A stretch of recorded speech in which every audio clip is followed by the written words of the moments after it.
Hi, Sarah. Thank Hi, you for, Youssef. how are Nice. you doing?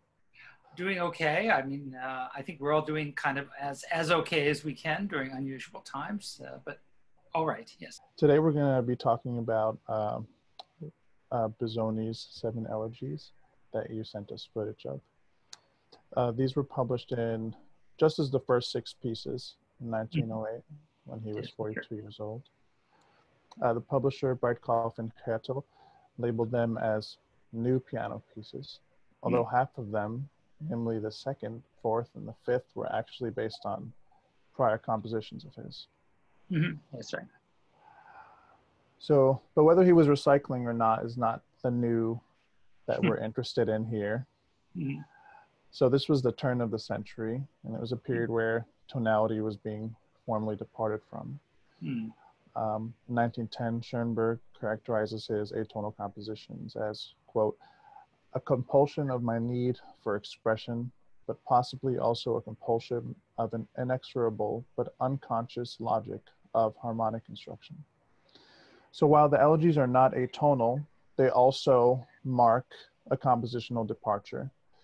So similar to how Stravinsky would compose, Busoni would stack triads on top of each other with no regard for functionality at times.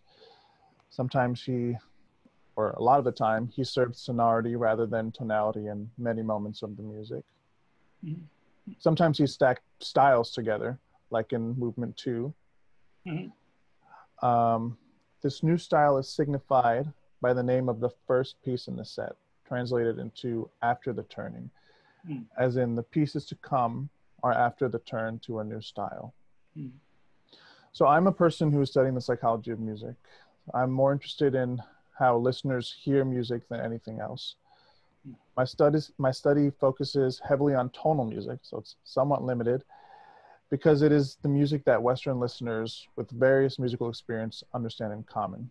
That is, the complex relationships between the chords and scale degrees and rhythms and key hierarchies are somehow shared perceptions between listeners. I'm thinking specifically about Carol Krumhensel's work for anyone who's curious about the validity of that statement. So the science kind of distills art, though, and Busoni's colors here are definitely not a clean tonality or clean atonality.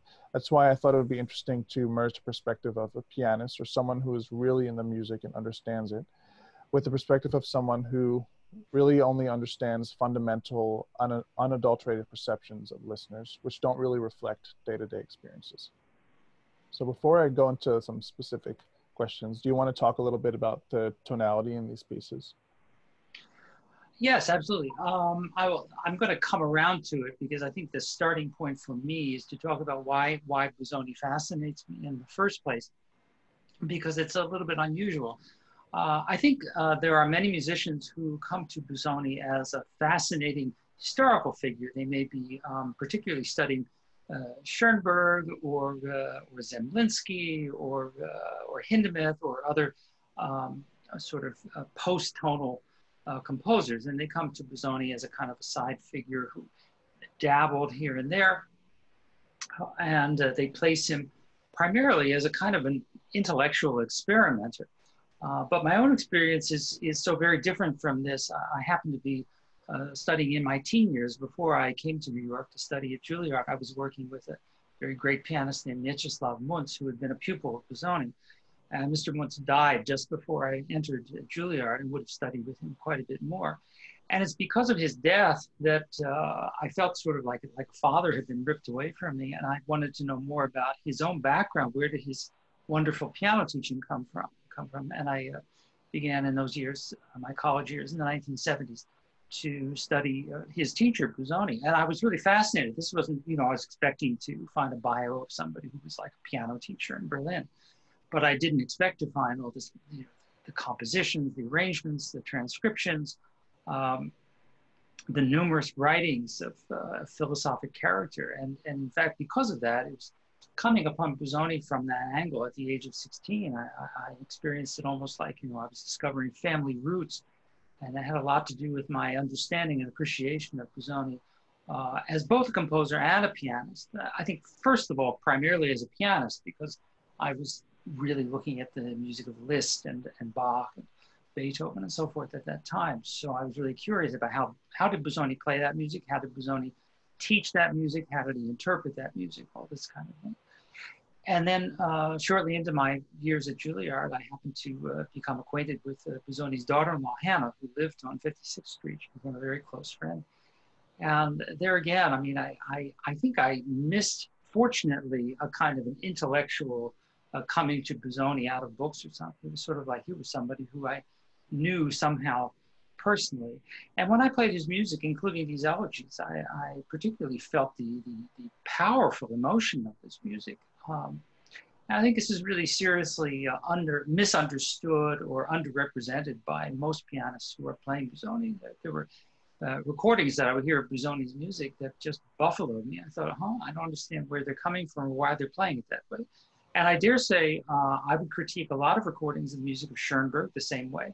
I remember speaking with Mitsuko Uchida about performances of Schoenberg and her telling me, exhorting me, saying, the minute you start to sing it, it sounds so lyrical and so fresh and beautiful. And you rarely talk to pianists who say, yeah, I sing those melodies of Schoenberg, but of course they are melodies and they must be sung. And similarly, the great pianist Jane Carlson, who worked a lot with Hindemith, showed me her fabulous collection of humorous Christmas cards and cartoons that she received from the composer, who had a legendary sense of humor. You very rarely hear that sense of humor when people interpret his music for strange reasons. I think there's a kind of a focus on the idea that intellectuality has to be sterile, cold, analytical, and performed in a glacial manner. All right, so circling around back to that, the importance of the elegies in Busoni's compositional output I think it's the moment in his life where he kind of split his time officially between being a pianist. He was, of course, renowned as an interpreter of Bach and Liszt primarily at that time, between being that pianist and then being a composer who really had his own individual voice. Of course, he had been writing music since he was a child, and a lot of it is steeped in the Brahmsian tradition, including a set of 24 preludes, which sort of border between Chopin and Brahms. But with the elegies and also with his piano concerto, which was written at the same time, it's almost as if he dipped into his own autobiographical past for the material that would free him.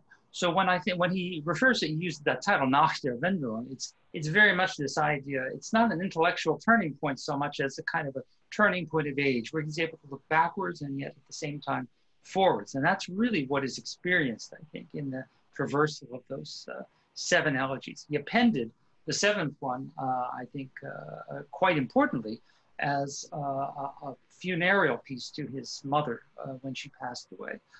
And though technically it doesn't belong to the set of 6, it is a kind of a spiritual apparition that gives a beautiful halo to the set.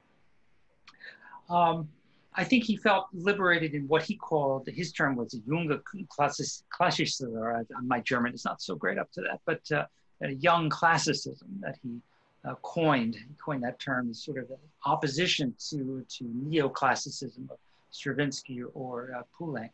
But Busoni often spoke and wrote about the experience of time as something experienced in three portions, that one could simultaneously experience the past, the present, and the future. I think he very much believed in that, and in a kind of maybe a what's the word, superstitious way.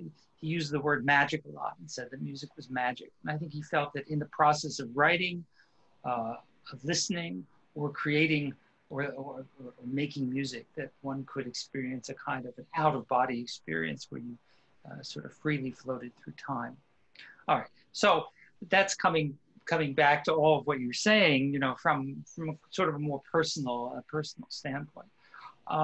When I first learned a few of these elegies when I was a student, and I liked them very, very much, and I played them from time to time. But when I put them together for this recital that I played in Japan 4 years ago as a 150th birthday concert for Busoni, it really struck me how very autobiographical the pieces truly are. The first one is kind of like the announcement that within the world of tonality, and it's very, very simply said, within the world of C major, that our next note does not need to be.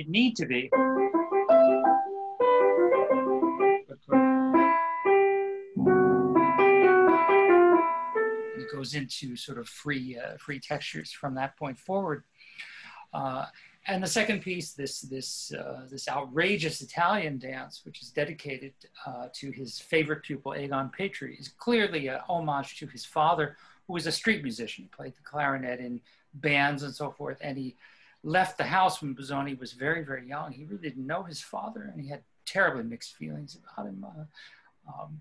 But a kind of an affection for the folkish Italian style, which he marries to the idea of major versus minor. You know, the piece begins. And I'm often tempted to sing when I play that piece. I want to sing major, minor, major, minor. And I used to think that it was Busoni juxtaposing the two, or saying, you know, choose one. But it's not. It's really, it's theoretically, I think he's saying they're both the same. They exist on the same plane, you know. And of course, it busts into this outrageous dance, which is very pianistic in nature, with the hands dancing. He uses the same music in the piano concerto, in the Tarantella movement. And in his Klavierübung, he uses a very similar technique to show that the barcarolle of Tales of Hoffmann could be played the same way, you know. Has a similar kind of exercise, so he's sort of having fun with that. The third piece is a kind of an homage to Bach, where he quotes almost the whole of his own introduction to his edition of the Art of Fugue, which is a very, very mystical kind of apparition type reference to Bach. And it has some of his most experimental harmonies, a very, very beautiful one that has always stayed with me since I first studied this piece around age 17, is this.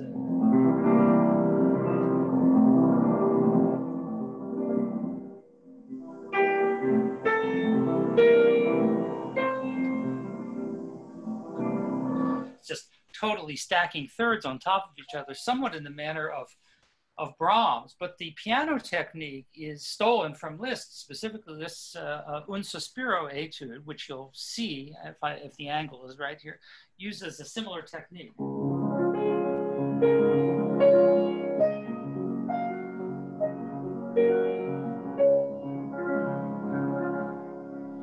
You know, there's so much fantastic free association going on.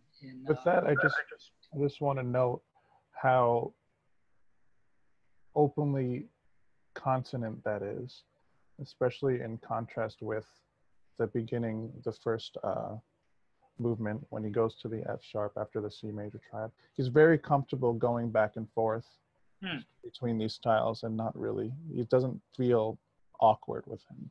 Yeah, absolutely not. Yeah. So one of his more famous or infamous aphorisms, one that has been quoted and also derided, is that he said that Bach is the foundation of piano playing and Liszt is the summit, and the two make Beethoven possible, which is, of course, you know, historically insane since Beethoven comes before Liszt, but psychically makes rather perfect sense. I mean, this is someone who clearly did a lot of thinking outside of the box, and that's one reason I think I became so fond of Busoni at an early age. You know, so many pianists, I think, at least when I was going to school, were extremely fixated on Chopin or Rachmaninoff there, and they are two of the greatest composers of all time, and you can't have really great piano music without Chopin and Rachmaninoff. It's very, very true. But I think I always had an appetite for some of the other areas of the keyboard literature, and it struck me that Busoni was really a titan, a real giant of that world. But of course, it may be an acquired taste. It's a little bit somewhat different. So I want to keep pulling back to an average listener like myself, like maybe someone who doesn't really know classical music very well, just so that it's always accessible in some way. So this is referring back to that contrast I was just talking about. Busoni uses many textures that are familiar to listeners, even though it's very forward. So for example, in a lot of the music, you can hear a clear distinction between figure ground or a tonic So in this way, he's unlike someone like Ligeti's music, which comes 50 years later. And he's, in this sense, more like Mozart than some modern works. You get the sense that there are voices and there are accompaniments. And in this sense, Busoni is very accessible. And this is something I want to highlight for anybody listening that might feel like, oh, I don't really know what I'm listening to. So can you think of strong exceptions to this in the Busoni, just to like orient the listeners to these moments where it might seem like, okay, this is kind of off? Well, I think it's a fair point to say that, you know, listeners might find Busoni not the easiest composer to listen to. But that's for many, many reasons. I mean, one reason Mozart and Chopin and Rachmaninoff are so very accessible to listeners is they hear it all the time. So if I speak of the sound of Mozart, I think people who are not trained musicians have some strong sense of what that is. Or the sound of Chopin, they can imagine beautiful romantic scenes and so forth. Busoni is not someone who is so very, very well defined. And if I could put Busoni in a kind of a political context, I would say I think listeners might find Busoni a little bit challenging because he is a person of many, many voices. There's a lot of diversity to the music of Busoni. It's not easy to pin it down and say, okay, the music sounds like this. There are times when he uses quotes of Bach or of Beethoven and so forth in his scores. There are times he uses that texture of Liszt, but in a completely different way. Other times he's terribly Italian. Other times he's sort of anti-nationalistic. There are many, many sides to this person, and diversity is very, very hard to swallow. I mean, just watch my father when he walks into Starbucks and sees what they're selling there. You know, and he usually loses his temper and barks, "I want a cup of coffee, milk." You know, I have to calm him down and say, "It's okay. You don't have to get the soy triple whip, half calf, you know, denaturized organic. That's okay. You can get, just ask politely and you can have that." You know, so I think you're keying in perfectly to, in a sense, the problem of Busoni. And when I read about Busoni through various musical books, and it's funny how the word eclectic is used very often in a pejorative term, as if, okay, that's a bad thing for a composer to be eclectic. I think he was well ahead of his time in many, many ways, and particularly in that way, because you know, there are certainly composers who are very eclectic that we accept without so much kerfuffle or kavfifi. Let me see, which word is that? That I want to use. A little wink at the head there. One of them being our own Leonard Bernstein. You think about the kerfuffle that occurred when he dared to write a West Side Story after having written a couple of symphonies. You know, what's he think he's doing? Or the lingering, I cannot believe it, the lingering stuff about is Porgy and Bess an opera or isn't it? Of course it's an opera. It's one of the greatest of all time. You know, we seem to have this kind of need to limit lots of things into categories, and whether that's musical for classical music lovers or for music lovers in general, you know, it's interesting to me that the younger generation listens to all kinds of music. You know, you hear older folks constantly complain, well, I don't see young people at classical music concerts, or they don't pay attention to it. They do. They pay a lot of attention to classical music. They pay attention in 5 and 10 minute snippets on YouTube, and they watch an awful lot of it. But they also mix it in with R&B, they mix it in with jazz, they mix it in with techno pop, they mix it in with Metallica, with all kinds of things that I really have no idea about. And I find that extremely liberating and extremely positive for everything, including the future of classical music.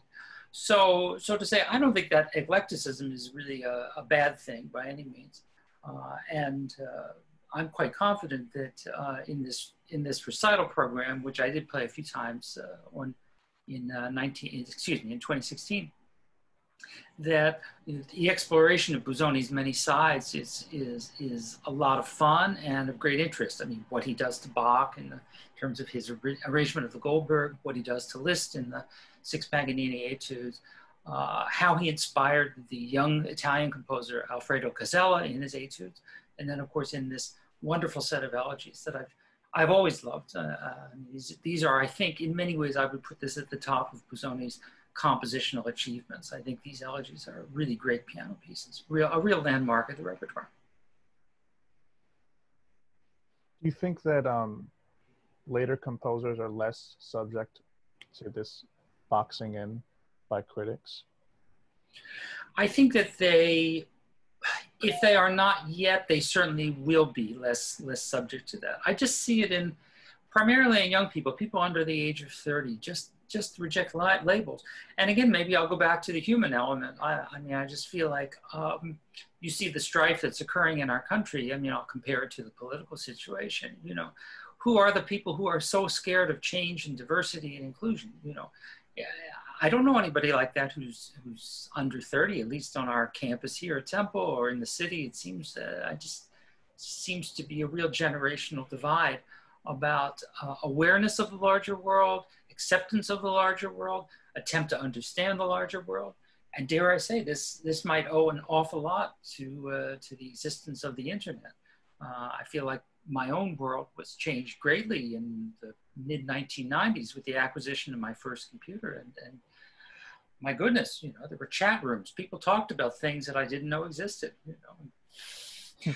So to say, yeah, I'm hopeful. I mean, when I'm in an optimistic mood, I'm not always in an optimistic mood, but when I am in one, I think about the young people in my classrooms who I see who, you know, they have their pros and cons like anybody, but their acceptance of the world in all its many, many colors and diversity is not among them. That is something very, very different from my childhood in the 1960s, 1970s for sure.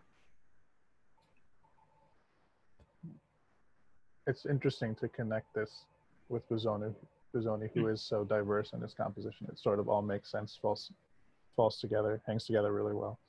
Well, I think Busoni would have endorsed that actually himself. I mean, I don't know that he was outrightly a political figure, but he helped to support and sponsor some of the Italian futurist painters of his time, who he found really, really interesting. He sponsored a lot of the young composers, helped them, conducted their music, and also criticized them up and down. There's a famous conversation recorded where he referred to Richard Strauss as an insect. You know, what was he thinking? Actually, I'm forgetting that the quintessential Busoni story of himself with a younger composer was what happened between him and Schoenberg, when Arnold Schoenberg sent him, I believe it was in 1911, sent him his new set of 3 piano pieces and asked Busoni for his help to maybe publish them and assist him.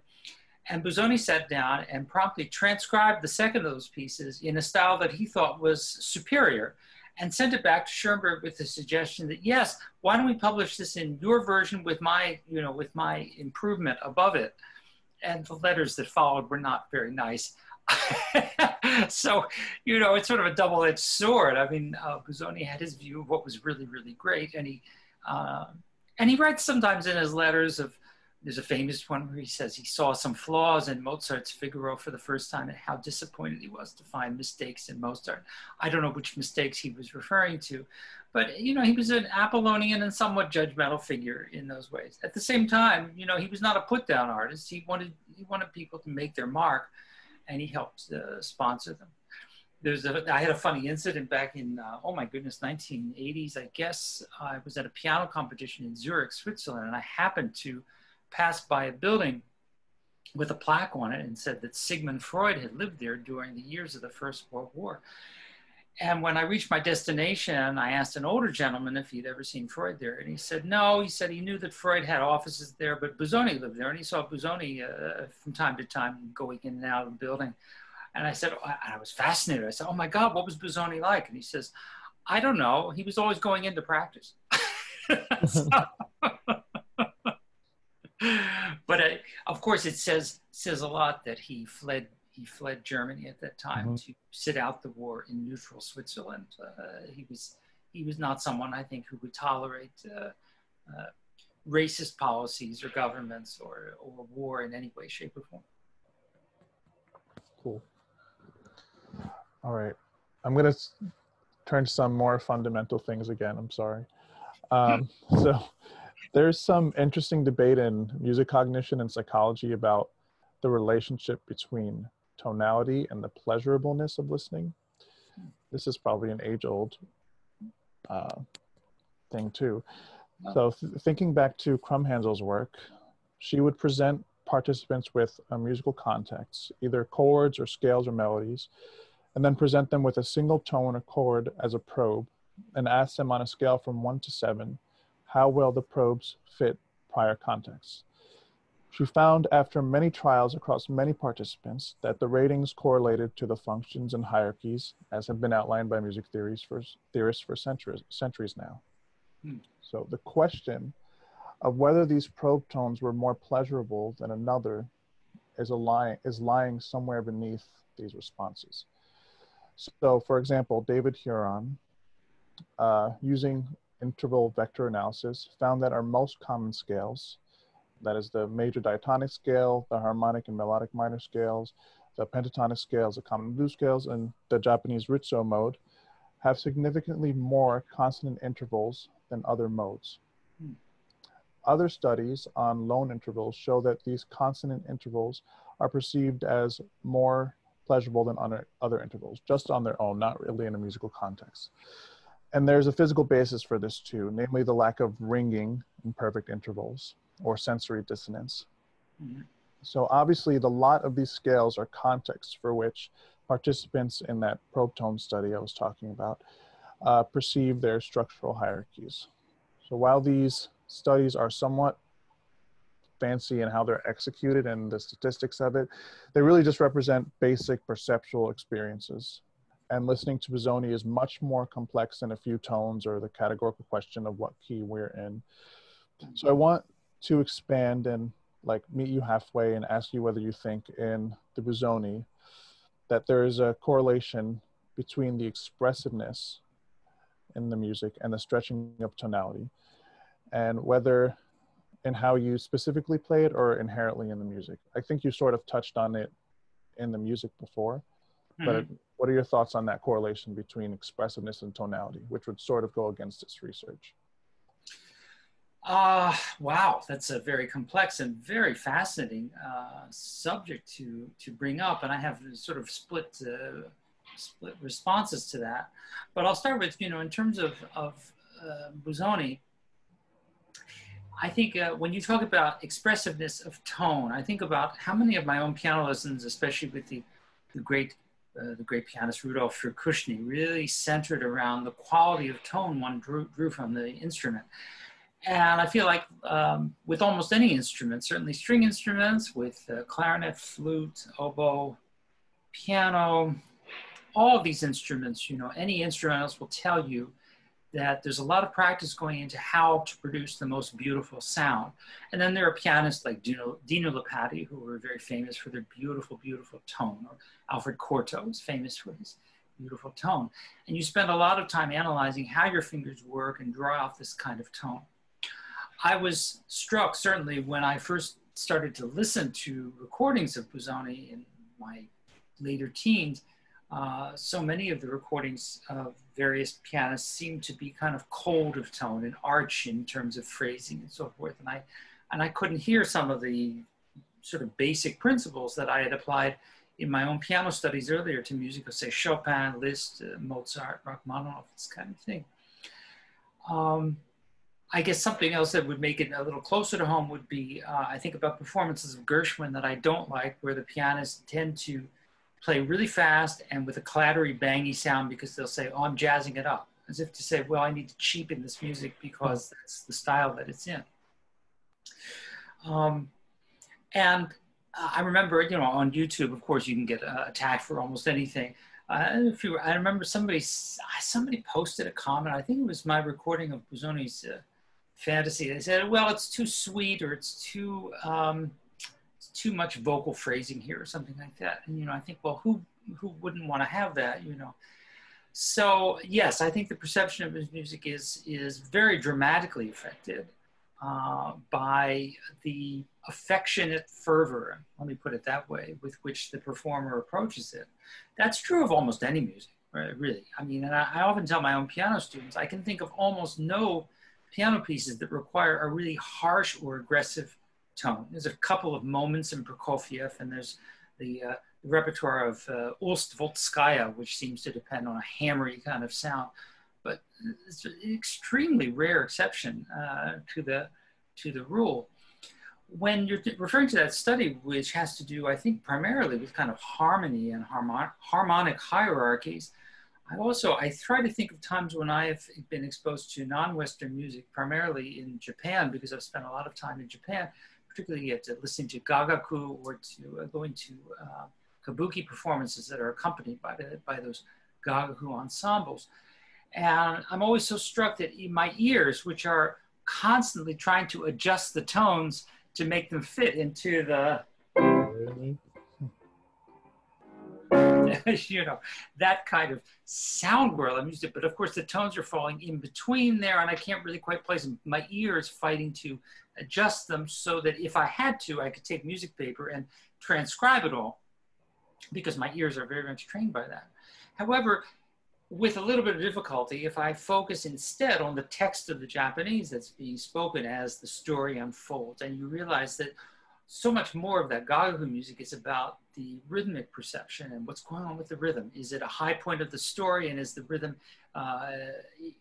increasing here? Is the rhythmic excitement kind of growing and building and so forth? There's so many other things that music is built upon. And if you look at koto music and see how it's transcribed for people to learn it, how I mean, I can't take my Western musical training really and use it in any measurable way. I had a couple of koto lessons. Let's just say you're not going to see me playing koto anytime soon. It's very, very hard to play. But, you know, I think of those, you know, I think of those kind of tests and so forth. You know, even though Western music is a very, very large, broad concept, which applies to America, South America, to Europe, and so forth, and many other countries, there are places where that doesn't apply at all. I'm really quite sure of it. I just have the feeling if I went to, let me think of a country that I didn't go to. I'm thinking particularly Southeast Asia. I've never been to Laos. I'd love to go to Laos. If I go to a small town in Laos and sit down and play an all Mozart recital, do I have conviction that people will really understand it? No. Do I have conviction that they'll appreciate it? That depends on how much fervor I put into the performance. I mean, I have the feeling, you know, I mean, we all have the idea of looking at something on YouTube that we've never seen before, whatever it is. Is it a magic act? Is it an oration? Is it Sarah Cooper doing her Donald Trump bit? You know, how much do I enjoy it? So much of it depends on the skill with which it's done, which is somewhat perceptible, I think, to all people, and the enjoyment that's going on. I mean, some of my favorite things to watch on YouTube are the most objectionable, un-PC cartoons of all time. And I'm well aware of everything that's wrong with them, but boy, they're well done. So. I think something interesting you just said was, if I play it in a certain way, they will appreciate it. And I think that in just another way, and now it's not harmonic, but it's another way in which we're still hammering at something intrinsic across cultures. It's just now it's a little bit harder to quantify. I should also note, though, that these probe tone studies are done in different cultures, and they do change. They do change. I see. Which is obviously fascinating. And just to contrast those other studies, there was a study by Menke et al. In 2019, and it was titled "Atonal Music: Can Uncertainty Lead to Pleasure?" So mainly the authors argue, and the interesting about this already, without me even going into the spiel, is that they don't acknowledge that you can play in a certain way, where it can mean something other than just predicting what comes next. But anyway, mainly the authors argue that not being able to predict what is happening in an auditory environment is its own kind of pleasure. However, some of this is limited to personality factors of listeners. For example, personality traits like openness to experience and higher needs for cognition drive the appreciation of atonal music. Moreover, working memory capacity also predicts the enjoyment of atonal music. As authors put it, our focus on intrinsic factors of persons demonstrate that atonal music does not generate the strong predictive models that tonal music does, that the listener encounters a rather high uncertainty. So on the note of intrinsic factors of listeners, I'm very interested in how and why classical music, a broad term, becomes important or is ignored by people in my generation. I know you said obviously we listen to many things, but it maybe isn't as popular as it could be. So it resonated with me for some reason, classical music, and I came to listen to it, or I came to it when I was about 18.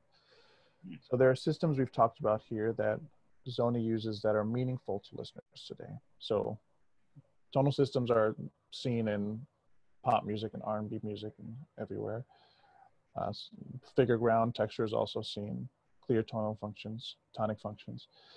So for a listener who wants to appreciate Busoni, what do you think someone my age with little music experience should listen to? And this is assuming that just listening freely is not effective. Otherwise, you know, he might be more popular. So what should someone like me or someone my age that doesn't have much background listen to when they're listening to your performance of this?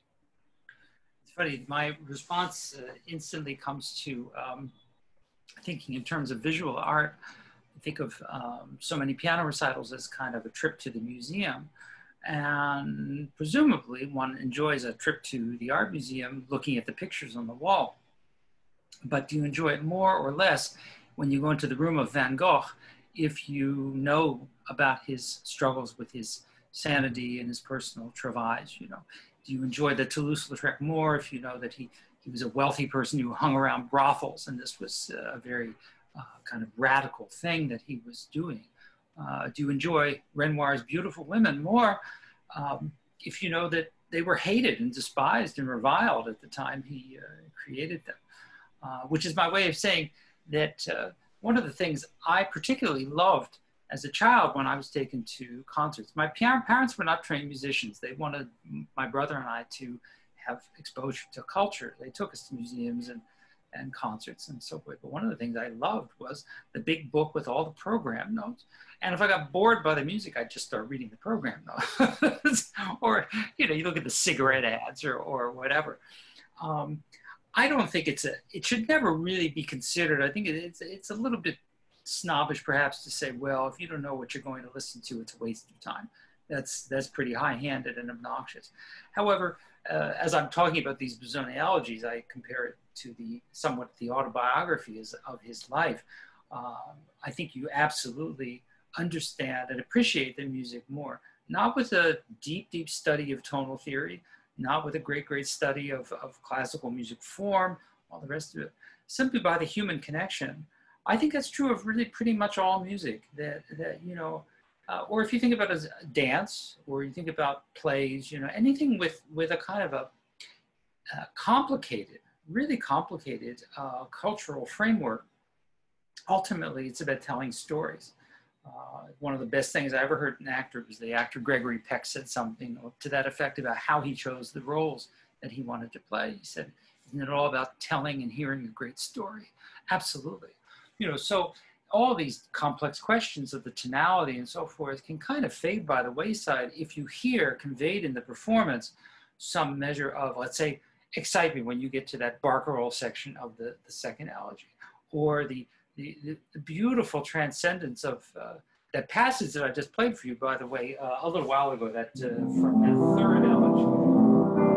I remember the first time listening to that, and I actually visualized my experience as a 5-year-old. I would lay in the backyard of our house and look at the sky with the clouds just sort of floating over. And I thought that was the perfect music for a kind of a slow passage of the world sort of circling. You know, maybe I'm a little overly creative. I tend to get visual images when I'm playing the piano. But equating that with, you know, what it is that I'm trying to do in the middle of a performance is terribly important. And as mentioned, I think if you sort of follow those pieces through as it covers the sort of the major areas of Busoni's life and then comes to an end with this, you know, really heartfelt, very beautiful elegy in memory of his mother who had died. And I think the death of one's mother is I don't know, I think you're too young to have experienced that yet, but it's a very, very big turning point. It's the realization that, you know, your past is really, that's your past, that's gone. And where one goes from now is a whole new thing. So that's a very personal statement there, that he took the time and trouble. Those 6 elegies were published, and then afterwards, then he went to great expense and trouble to make sure that last piece was added as a kind of an epilogue. So getting back, I sort of digress, and I'm sorry for that. I tend to start rambling a little bit, but I think my main answer to you is that, you know, in the context of a classroom, if I'm teaching students, I'm going to dissect this music and talk about tonal relationships and structure and function and harmonic analysis and fugal analysis and voicing, tone, touch, et cetera, et cetera, et cetera. But to the audience, no, I don't expect them to understand those things, but I want them, hopefully, in a way, that's what transcendence really is all about, isn't it? I mean, it's not just playing a piano and somebody's playing a piece, but you're using that music to get to something that is larger, higher, very undefinable. I mean, you know, in my own experience of important artwork, whether it's paintings that I really adore or plays that I admire or books that shake me to the core, what is it that I can describe as happened? You know, do I love Franny and Zooey by Salinger because it's a great tale? Actually, no, it's not really a particularly great story, but there's some passages and some general aura about that book that lead us to a very much higher moralistic and dare I say, meaningful point of thinking and feeling. Terribly, terribly important. I feel like it's for myself, I was fortunate enough to do this piano stuff since I was about 3. To me, it's the meaning of life itself. Or, well, in the words of one of my other piano teachers, he was a garrulous, fat Jewish fellow from Great Neck, Long Island. I went out to his house on a Saturday morning once, and I apologized as he picked me up and said, "Gee, I'm really sorry, Mr. Evans. I you know, today's Saturday. It says, you know, did you go to service or whatever?" And he had a big lisp, and which was so endearing. It was very endearing. "Monfort, what the hell are you talking about? I don't believe in that bullshit." It's music is my religion. Now let's go to the piano and let's worship. It's very, very wonderful advice, which I've always retained. But I can't tell the story cleanly, and I can't tell it in my own voice. I just have to, that blustery, lispy, music is my religion. That's a great quote. Thank you for taking the time to speak with me and guide us through the Busoni. Thank you both. It was just fantastic. Thank you all. Thank you so much, Youssef, and thank you, Rick, for doing the work there. And very much appreciate it, and look forward to seeing you in Columbia in December, I hope. Yes, exactly. All right, thank you so much. All the best. Thank you.